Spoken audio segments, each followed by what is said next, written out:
All right, so we're going to talk about 24-hour Playfest today. First of all, for the, like me, who doesn't know anything, explain what this is. Explain what 24-hour Playfest is for us. All right, what happens is we do it over 2 nights. On Friday night at 8 o'clock, we'll get 6 incredibly talented writers to come in. And they have until 8 o'clock the next morning, 6 o'clock the next morning to write a 10-minute play. And then what happens at 7, we get 6 directors come in. And they come in and they go through the scripts and they decide which plays they want to do. Then at 8 o'clock, we have all of the actors come in and they get cast in these plays. So then they've got the rest of the day to learn lines, block out the plays, and then at 8 o'clock that night, we perform them for the public. So within 24 hours, we've turned around 6 10-minute plays. What's the vetting process for like that? Because you just said, we have directors that come in, we have how is that chosen ahead of time? I'm calling in a lot of favors.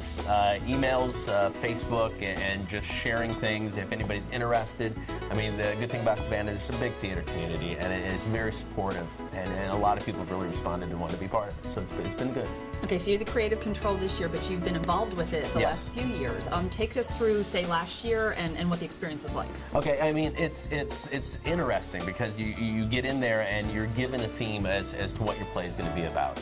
And you're not given a genre, but you're given a theme and how many people are going to be in your show.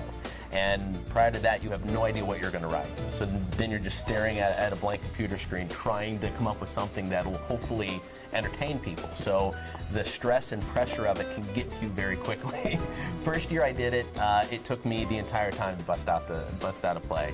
The last year we had done it, it took me about 4 hours. So I guess the more you go, the more prepared you are, so. Now you said you don't like to give out. You're not going to tell me what it is. I can't tell you what the theme is. The writers will get it when they get to the Muse. Because that's part of it. It's like you get it, and then you have to start the creative process from there. Correct. We don't want them to think about it ahead of time. We don't want them to come up with something already. We want them to write it and everything within the 24 hours. Okay. So what is that process like after you write it and there's still a chance that your play might not be produced because the directors have to go through and choose which ones they want? Actually, all 6 will be produced. Okay, good. So that's a good selling point. Yeah. Everybody's in. We don't cut anybody's out. I mean, what will happen is we keep everything PG-13, so it's a family-friendly show.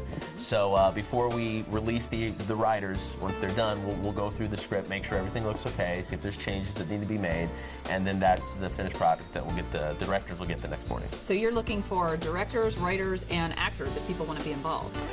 We still need directors and actors. Luckily, the writers are all taken care of, which is usually the hardest thing to get because I think that's the most intimidating for people. But yeah, we still need directors and actors. Okay, so if you're the guy that they need to get in touch with, how do they get in touch with you? Email is the best thing. It's my email address is Cotter, Kotter 999 at ymail.com. All right, I'll make sure there's a little. Yes, right there. That'd be perfect. Okay, so now we've talked about the before. Now let's talk about the day of. It is September 13th and 14th with the performance on the 14th. Correct. At Muse Arts Warehouse. Muse Arts Warehouse. It's on Liberty just past Martin Luther King. That'll be doors open about 7:30. It's $10 to get in, and all of the profits go right back to the Muse. Which is a fantastic organization, a fantastic location, really supportive of local arts and theater and everything. The people, Jinhee and Mark, are just fantastic. Okay, so you obviously have a history with them. Tell us about other things that go on at Muse so that people can understand. They want to come out and they support it. So you are into improv, so tell me about that. Most Monday nights, we've got Odd Lot Improv. We've been doing that for over 3 years now, and it's a group of local improvers. We get up, and if you've seen Whose Line Is It Anyway, it's a lot like that. We have a lot of fun. But we've done all kinds of things. There was a burlesque show, produced locally that was put on there. Collective Face does all their shows, or most of their shows at the Muse. They have a vinyl appreciation night. They show movies. It's just a great place for art and theater in the community.